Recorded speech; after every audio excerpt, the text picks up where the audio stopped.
How to bet Monday Night Football or Thursday Night Football, if that's the day we're living in, between the Packers and the Cardinals. A big showdown in the Great Lakes State this weekend and World Series Game 3. He's Tyler Fulghum. I'm Joe Fortenbaugh. Welcome to Bet. We have got a big show in store for you. The Parlay to Paradise is coming up. I know you missed last week. Spoiler, we didn't win. I don't even know if we hit a single pick. I actually would have been legitimately upset if we won when I was not here. I was hoping for that. I'm sure you were. But you left, and we were a mess, so we're very happy to have you back. It's been a minute since we've been in these chairs. I think last Thursday was it. No. 2 Sundays ago.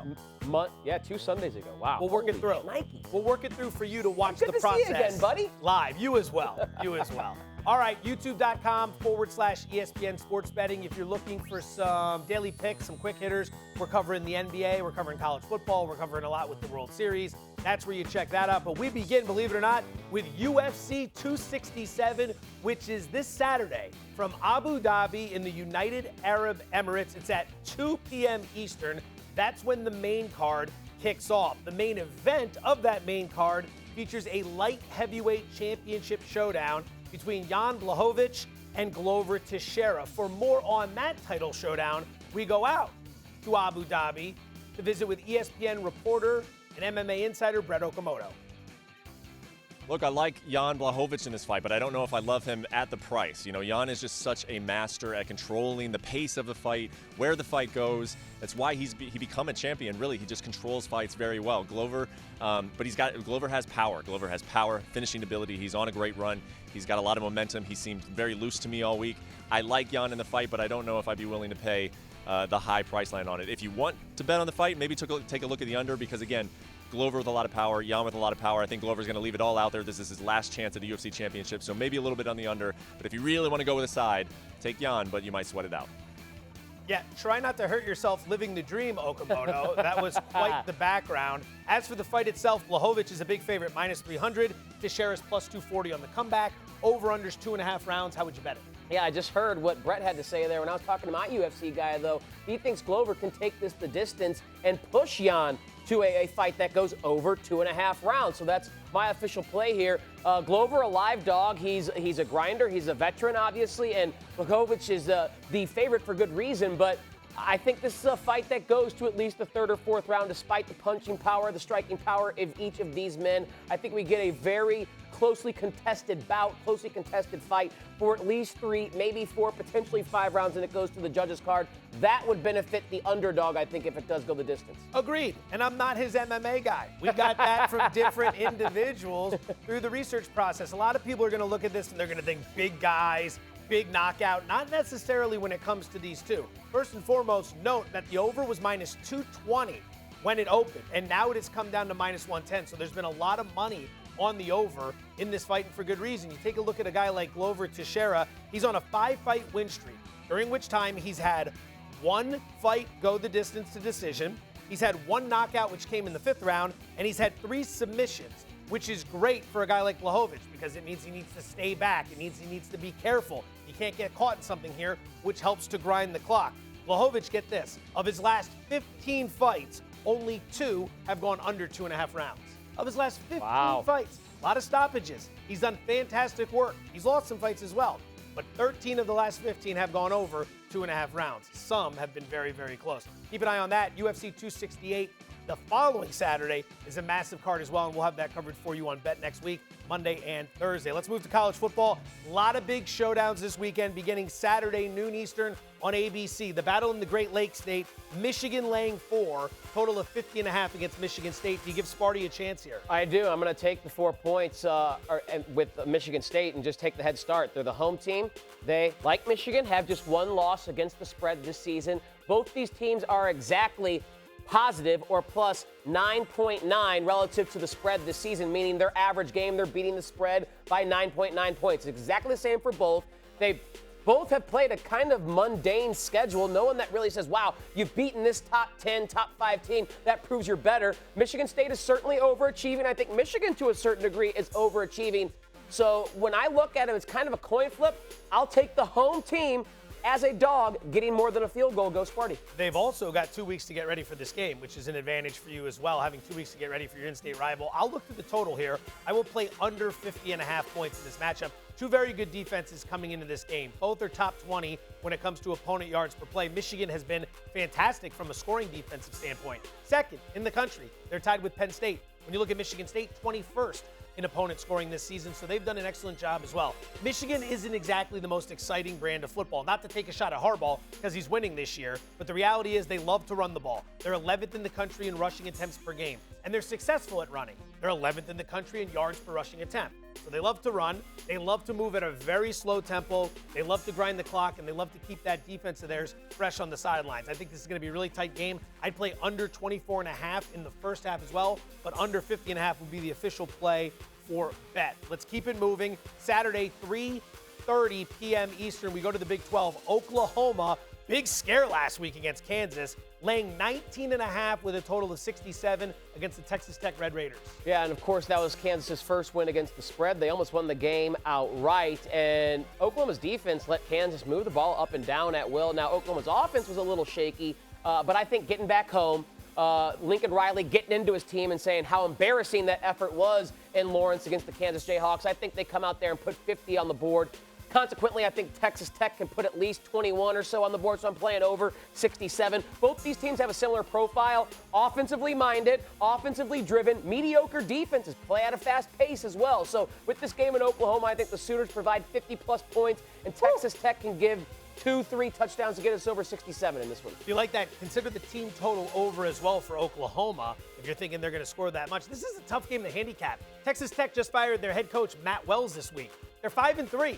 Is that like an underachieving season at Texas Tech that I suddenly didn't know about? So he's out. So how does the locker room respond, right? Some people would argue that this is the big get-up spot. We feel bad for the coach. Well, tell that to USC. They came out very flat against Washington State, I believe, in their first game after firing Clay Helton. But I think they closed strong in that game, and that's the angle for my bet here. I'm going to take Oklahoma in the first half, minus 10.5.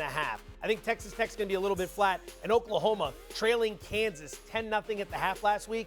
That was embarrassing. You don't lose to Kansas. You don't even let Kansas cover, whether the spread's 100 points or not. I think Lincoln Riley's message this week is that we got to fire from the gates and we got to lock in Oklahoma minus 10.5 in the first half. Game number 3, 7:30 p.m. Eastern. Notre Dame off yet another win, this time against USC, laying 3.5, total of 62.5. This is against North Carolina. Before the season started, this game was hyped up. North Carolina hasn't lived up to their end of the bargain. Do they get it done here in your opinion? Before the season, I looked at North Carolina's win total, and I was like, what am I missing here? This is way too high. I know they have Sam Howell, and everyone loves good old ball coach Mac Brown, but they lost 4,000 yards of offense and 42 touchdowns to the draft in the NFL. And lo and behold, here they are, certainly not living up to expectation as an offense or as a team. Notre Dame, well, maybe not flashy, is just the better squadron. They're at home. I don't love the extra hook, but I will lay 3.5 with Notre Dame here against this squad because I just think they're a better team. And when I looked at UNC from the beginning of the season, I was bearish on them. They have confirmed that week in and week out. I don't see them going in there and hanging, 30-plus points on that Notre Dame team that in South Bend. So I'll take Notre Dame. Don't love the 3.5, but I think they can win this game by 5 or 6. Night game, little chilly, a lot of things to consider for a team from the Carolinas. By the way, golf clap to you. You had the over on that UNC win total. You crushed it. Under on UNC. Under. Yeah, UNC. You said over, I think. I'm saying under now. Okay, well that's and official. I'm still giving you the golf clap. I love it. I because appreciate it was a fantastic bet. With the cap. Fantastic bet. It's awesome that they well, lost right out of the gate when it clap came it right to back Virginia at Tech. you because you were on those Kentucky Wildcats. I know we're not talking about the Kentucky Wildcats right now, but in simpatico here, you dap me, I dap you. That's what we do here, brother. That's how it is. It's all about friendship on this program. With that said, I'm going against him. No! Just kidding. The joke was too easily to set up there. I'm going to play the over of 62.5 in this matchup. I think the situation's very conducive to an over. Notre Dame's defense has been okay this year, right? They're about 44th in the country when it comes to scoring defense. So that's okay. That's okay. But North Carolina's got 2 weeks to get ready for this game. And that's supposed to be the strength of the North Carolina Tar Heels. So I think they're going to find a way to put some of their points up. Now, Notre Dame's going to be taking on a UNC defense that, get this, gave up 42 to Miami, who isn't good, 35 to Florida State, who isn't good, 45 to Georgia Tech, who, wait for it, not very good, and then 39 to Virginia, who's not good. What does it all mean? North Carolina's defense, not very good. Notre Dame should be able to put up their share of the points. I think UNC does theirs as well. We find ourselves over 62.5 by the end of the game. Time for some Thursday night pick'em. To the NFL we go. It's going to be the Green Bay Packers and the Arizona Cardinals. 6-1 Green Bay against 7-0 Arizona. Rarely do we get this kind of treat when it comes to a Thursday night football game. Green Bay is going to look to spring the upset tonight, but they're down 3 of their top receivers. Davante Adams out, Marquez Valdez-Scantling out, Allen Lazard out for this game tonight. For more on tonight's matchup and trying to figure out how Green Bay makes it happen, here's ESPN reporter Coley Harvey. There are absences galore ahead of tonight's Packers-Cardinals game, and chief among them are the voids left by receivers Davante Adams and Allen Lazard, both of them hitting the Packers' COVID-19 list earlier this week. So the question is, what does Green Bay do to replace their production? Well, that's going to fall to receivers like Randall Cobb and Equanimous St. Brown. Tight ends Mercedes Lewis and Robert Tonyan also could factor into the game plan, as could running back Aaron Jones. With J.J. Watt out for the Cardinals, this could be the perfect game for the Packers to get their ground attack going. As far as Arizona, receiver DeAndre Hopkins is expected to play tonight, although he entered the week questionable with a hamstring injury. Thank you very much, Coley. So now it's time to assess the game and how to make some money off of it. Arizona is laying 6. This game opened on the look ahead at 3.5. It opened at the beginning of the week at 3.5. Got all the way up as high as 6.5. One shop in town here had 7 before it started to trickle back to 6.5. You have a total of 50.5 for this game. We're going to give some props out in a moment. When it comes to the side or the total, how would you attack it? I'm going to attack the side, and it's going to be the Green Bay side. I am not deterred by the absence of Davante Adams, Allen Lazard, Marquez Valdez-Scantling. Aaron Rodgers is still the quarterback of this team, and Aaron Rodgers is a power that can lift all around him. They still have Aaron Jones. They still have A.J. Dillon. They still have Big Bob Tonyan and Randall Cobb. And on defense, even without Jair Alexander, there's enough there to, I don't say stop the Arizona Cardinals, but make it difficult. And on the Arizona side, J.J. Watt, not in this game. He's out potentially for the season, and although they get Chandler Jones back, I think Watt is going to be a massive hole in the middle of that defensive line, making it easier for Dillon and Jones to get their rushing yards, which is attacking the weakness of that Arizona team. So I think Aaron Rodgers, bottom line, without Davante Adams under Matt LaFleur, he's been awesome. Actually, more efficient as a passer. On Thursday night in his career, he has been awesome. When doubted and given 6 points in his pocket in his career, he has been awesome. It's scary with what is missing, but just RELAX and put your faith in Aaron Rodgers. Relax. Very nicely done there, sir. Very nicely done. I can't believe it's possible after tonight that Arizona could be 8-0. Can't believe that that's possible. Remarkable. Considering how we assessed that division before the season started. I'll look to the total here. Big surprise. Let's spoil the party. We'll go under 50.5 total points in this matchup. These totals when it comes to these island games, the standalone games, Monday night, Sunday night, Thursday night, they tend, in my opinion, to be a little overinflated. And the reason for that is because the books know the public is going to come in on the over. It's like the Super Bowl. Super Bowl total is always higher than it should be because so many people are going to bet it. The public loves to bet overs. No one likes to root against scoring. So here's an opportunity to extract some value. This game's in the 50s. All right, let's start with Arizona. All the talk about Kyler Murray in this offense, they've been fantastic this year. But defensively, they're first in scoring. They're 8th in opponent yards per play. They're 3rd in pass defense. They've reported 6 interceptions this year, which is top 10 in the NFL. That's going to be tough for Aaron Rodgers on a short week while traveling halfway across the country to Arizona, right? You got an Arizona team that, at worst, if you're going to attack them, you want to run the ball against them. They're 31st in opponent yards per rushing attempt. So that should be Green Bay's mantra tonight. That's what they should be focused on. Run the ball. Run the ball. Run the ball. Because you keep Kyler Murray on the sidelines, you grind the clock. And if you're going to win this game, you're not going to win a shootout throwing it up and down the field all night long. You're going to have to slow it down and drag it into the mud like Tennessee would do against a team like Kansas City, for example. So under 50.5 is going to be the play. Let's get to some props. I'm curious, before we get to props, how many times have you actually done yoga in your life and practiced your own? Yoga a couple times, very uncomfortable. I found out I'm a very stiff individual, both from Your a personality. downward dog needs some work. It's Child's very pose is more comfortable. It's not very downward. It's not very downward. Although meditation, every now and again, I say I'm going to meditate, and then I sneak away from my wife and kids, and I go in a room, and I just sit there and I watch some TV, and then I come out and say I had a great meditation session. Form I do feel of better. meditation? I do feel, yeah, it's a way of getting my mind clear. So from a props perspective, how would you attack it tonight? From a props perspective, I'm going to attack the Green Bay side because we know it's going to be concentrated in terms of where the production is going to come from without 3 wide receivers on that roster. So let's start with a guy who is available for Aaron Rodgers to throw to, his old buddy, his old pal. He brought back to Green Bay, Randall Cobb. Now, last night, this morning, I looked at Cobb's receiving yardage prop. I think it was 45.5. It's clearly been juiced way up as this news and people have started to bet the game more and props more to 58.5. A little uncomfortable there, but again, he and Big Bob Tunyon and Aaron Jones about all he has to throw the football to. So 30% target share for Davante Adams has to go somewhere. I think at least 10% of that goes to Randall Cobb to add to his about 10% for the season. So I'm expecting somewhere in the neighborhood of 7-8 targets for Cobb. And if he catches 5 or 6 of those balls, 58.5 is a little bit too low. And then we have Aaron Rodgers, who always has a high total, it seems like, in his passing attempt prop. But Green Bay, just philosophically, one of the slowest offenses in the National Football League. And I think they will try and kind of maximize that or intensify that plotting pace because that will keep Kyler Murray off the field. And more possessions for Kyler Murray is more dangerous for Matt LaFleur and his defense. So under 35.5 passing attempts, especially too since you have a healthy Aaron Jones and A.J. Dillon, why not feed them the rock in the running game and run at the weakest part of Arizona's defense, especially with J.J. Watt on the shelf? Good logic, strong handicapping. I only have one for you tonight, but it's a doozy. Plus 170. So a $100 investment returns 170 in profit, plus 170 that Aaron Rodgers will throw an interception tonight. The over-under is a half, so we just need 1. It's no disrespect to Aaron Rodgers, but remember, his top 3 wide receivers are out for this game, which means he's going to be working with the B squad.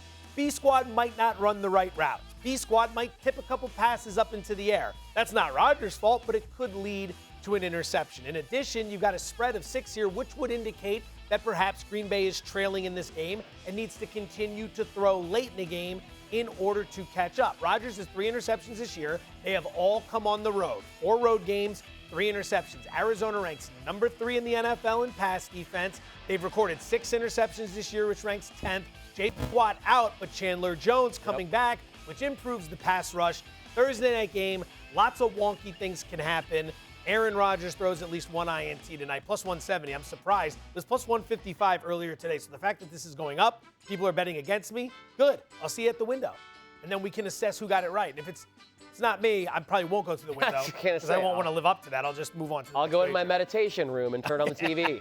My meditation room and catch a late episode of Cheers. All right. So here we go. Time to play a little blind bet, something we haven't done for 2 weeks because we haven't been together on the show. Here's how it works. 2 envelopes. This week, I will be the one making the selection. Here's how we did it last week. Tyler, 2 weeks ago, Tyler had the first pick. He stuck with the envelope he chose, and it ended up being a loser, which means I got the other envelope. That happened to win. These envelopes each contain a prop bet. So tonight, I'm going to make a pick. And if I like what I get in the opening envelope, I can stick, or I can go with the other envelope and stick Tyler with the original selection. And then we'll all come back for some laughs next week at whoever screws it up. And I think the person picking has either been wrong or picked the loser and then also given out a loser. I don't think I've gotten a blind bet correct yet this year. So. All right. So I make the pick today. I usually go with number 2. It is my favorite number. My son was born on Groundhog's Day, deuce, deuce. And every single bet I made the first week of that kid's life hit. First time I ever took him to the track, don't look at me like that. You can take a kid to the track, it's okay. We hit every race, and I never win at the track. So I always go with 2 as a result, but tonight I'm gonna switch it up a little bit. I'm going to go with number 1 because I have a feeling the people responsible for this are trying to figure out. You pulled the okie doke inside my head. Yeah. And I, as an unmarried bachelor with no kids that I know of, that's the best. That's the best reason to have a child I've heard of to this point for a little minor good luck for a week or 2. So you want 1 officially? Yes. You want 1. We're going to go with 1. We'll see how it plays out. Sorry about that. That's on me. That was a great pass. I'll tell you, the night he was born, I'm waiting in the outside room, and I'm thinking to myself, man, this is going to be a big night. And then I realize, hey, the Warriors play tonight. I should go ahead and make a wager and test this kid's luck. I lay the 7.5 against the Clippers, go in, the child's born. 12 hours later, I haven't slept. I realized I never checked that bet. Warriors won huge. And that weekend, I played the Patriots, and they came all the way back from 28-3 down against the Falcons. So that kid's always good with me. Even if I'm not always good with him. Is that kid number 1 or 2? That's kid number 1. Kid number 2, total mush. But that's a story for another day. Oh, I can't open this yet. All right, so we are going to number 1, and I get Green Bay over 1.5 turnovers at plus 140. Well. This is very interesting because I just laid out a very good case as to why I'm betting Aaron Rodgers to throw at least 1 interception tonight. So if I'm going to make that case, who would I be to go against this? That would just be foolishness. Unless I went under. No, I'm not going to try to trap this. That would be stupid. I'm going to stick. You're going to stick with it tonight. Yeah. So 2 TOs for Green Bay. Green Bay over 1.5 turnovers plus 140. Let's go. Okay, so let's go, Rodgers. Have a rough night, but not rough enough that Tyler can't cover the plus 6. Joe's first kid, which is synonymous with the lucky number 2, the deuce, is my play today or this evening. Arizona over 3.5 touchdowns at plus 125. Okay, I like the payout there. So you got to get 4 scores for an offense led by Kyler Murray that has DeAndre Hopkins. He's playing Chase Edmonds and James Conner in the backfield, Rondale Moore, Christian Kirk, AJ Green. The only thing that concerns me is, again, that pace for the Green Bay Packers. They are a team that suppresses play volume. They're kind of an under team because of such, and I think they are going to run the football a little bit more since that's the healthiest part of their offense. So maybe it's a pick 6 for the defense on Aaron Rodgers. Sure. Maybe that's how it helps me get over there, but I like this. With the Arizona offense at home, who wouldn't love having Arizona to score 4 touchdowns? Very glad I didn't get that. Not because I think it's a loser, but if I'm going to play under 50.5 points, I really don't want to sit there rooting for Arizona to score touchdowns. This worked out very well. Tune in next Thursday when we recap that we both lost. Some way, shape, or form. I'm an over, so. All right, let's pick some winners. Parlay to Paradise. It's time. I mean, I'm contractually obligated to recap last week. This was, oh my God, Anita hit both? Thanks, Anita. Sorry that, well, Keyshawn blew it first. Well, no, Ohio was earlier in the day. He took his boys at Indy. Ohio was 1st and goal on the 1 with less than 2 minutes to play to cover. They were down like 10. They went stuff, lose yardage, kick the field goal, onside kick, and then they lose by like 6 or 7. But I would have lost anyway on that. Yuck. Anita, great job. Keyshawn Johnson, I mean, your life's been pretty good. Yeah. Successful. I don't think he has thought for 1/2 millisecond about Parlay to Paradise pick that he made last week. He is not. All right, you're up first. You got 2 for us. What are you thinking? All right, I'm going to go to college football Saturday first and foremost. Tell me if I'm missing something here. Okay, I know they lost to Purdue in embarrassing fashion a couple weeks ago. But why is Wisconsin, this mediocre Wisconsin team, laying 3.5 at home against the number 9 team in the country while Wisconsin is unranked in a game that features a total of 36.5? I'll take the 3.5-point head start with Iowa, coming off a bye, thoroughly embarrassed last time they were out in a game that's probably going to feature 14 total points, and they're the better team by far. I'll take the 3.5 with the Hawkeyes and roll with that because I don't think Wisconsin's that good, and I like taking underdogs more than a field goal when you have a football game played in the modern era with a total less than 40. We said this on Daily Wager, the lowest total of any football game we've seen in college and NFL this season. This is a lower total than the Newt Rockne era of football when they only played for 5 minutes and all they did was run the ball. How is Wisconsin laying points when they never score? Number 9 team in the country. I know they're on the road, but against an unranked Wisconsin team that has been wildly impressive this year? Don't know about that. All right, and this is a homer pick, but I think there's a situation here. I'm going to lay 14.5 with my Rams against the Texans. The Texans just traded Mark Ingram. Everything is blowing up inside that organization. It has been all year long, except for the first week of the season when they beat Jacksonville. Davis Mills is still quarterbacking, not Tyrod Taylor, and that makes a big difference for Aaron Donald and Jalen Ramsey. The Rams failed to cover against the Detroit Lions, but it's because the Lions stole 3 possessions from them with 2 fake punts and an onside kick that was recovered. What a job by Dan Campbell. Absolutely, but they still won the game by 8 points. If they had the 3 extra possessions, they would have won by 20 points. So I'll lay the 14.5 because I don't think the Texans are going to sneak up on the Rams like Dan Campbell and the Lions did last week. I hate the Texans. I had them plus 19 last week. I took a shot in a contest, plus 19. They go up 5-0. I'm like, that could be enough. That could be It's the end of the first quarter, and then they didn't do anything hang but stink the rest of the way. And the fact that I was surprised that it played out like that is really on me, because that's what they do every single week. What exactly were you expecting? Yeah, I thought it was a look-ahead spot for tonight, and the Cardinals just cruise. All right, game number 1, we already talked about it. Michigan State, Michigan, under 50.5 total points. Two very good defenses coming into this game. Michigan wants to run. Michigan wants to grind the clock. Michigan's number 2 in scoring defense. You get where I'm going here. There's not a whole lot to break outside and think to yourself, oh my God, this could really be a shootout. Maybe it is. But these are two teams that are really going to lock it in, old school, under 50.5. We'll go to the NFL for game number 2. Colts, -1.5 over the Tennessee Titans. Buy the dip. We said this last week with the Colts against the Niners, and it worked. Do it again. People don't realize the Colts are good now. They were supposed to be good, but they stunk before the season started and everyone checked out. Now they're good. They had a 19-point lead with 16 minutes to go against Baltimore on Monday night on the road. If they don't blow that lead, they've won 4 straight. Their point differential is only 9 points different than Tennessee's point differential. They're right there. And the Titans come in with the weaker defense. I think this is a great opportunity. The number's going to continue to go up. The Sharps are going to be on the Colts here. I think the public's going to line up on Tennessee because they're thinking, well, they just beat Buffalo and Kansas City. Those are good wins. I think it comes to an end this weekend. I like the Indianapolis Colts. Special guest picker this week, Matt Barrie. Not Matthew Barrie, the fantasy legend. Matt Barrie from SportsCenter fame. Matt Barrie, Arizona State graduate. What do you got for us? All right, my pick for the parlay, the 5th pick, the one that's going to send us to the betting window with a winner. Listen up.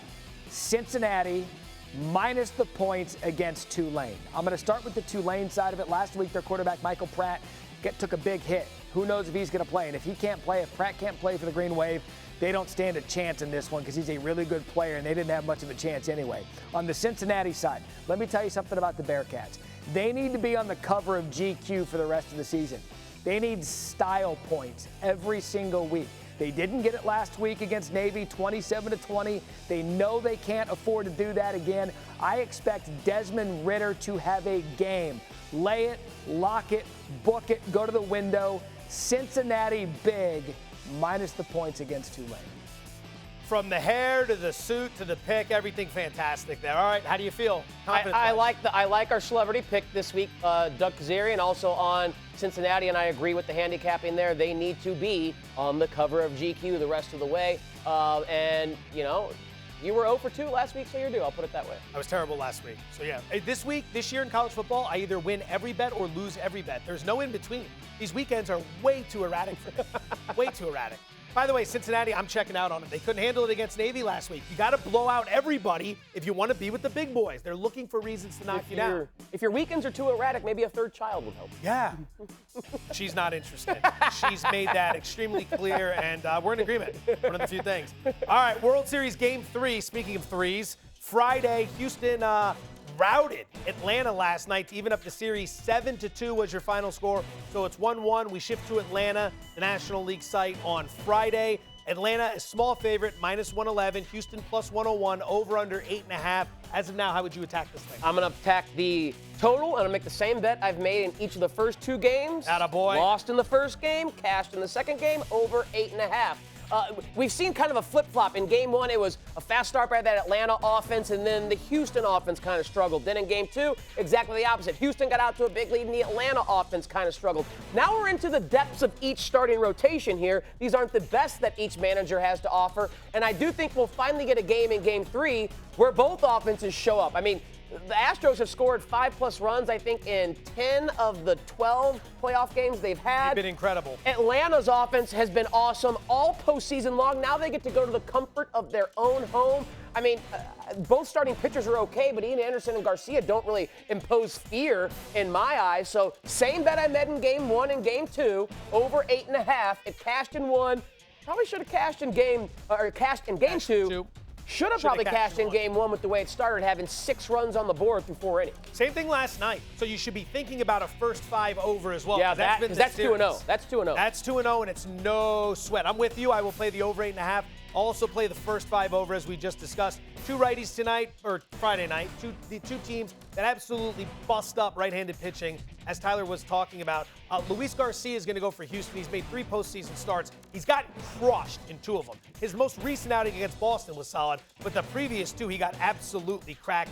Ian Anderson's been pretty good this postseason, but against this Astros lineup, they're going to find a way to put some runs up in this one. As long as the total stays under 9, and I have a feeling it'll go up to 9, but as long as it stays under 9, I'll play over 8.5. We had 8 runs in game 1, 9 runs in game 2. I mean, this has been a good World Series in terms of scoring. Yep. Now we just got to find a way to tighten it so there's some dramatics late in the game. Yeah, I think that can happen in game 3. Like I said, it's just one offense was great in one game, while the other kind of disappointed, left some guys on base. It was exactly the opposite in game 2. Maybe in game 3 we get, an easy over, a 6-5 game that, is settled in the 8th or 9th inning. Quickly, your life is on the line. Does Houston or Atlanta win this series? No Charlie Morton the rest of the way for the Braves.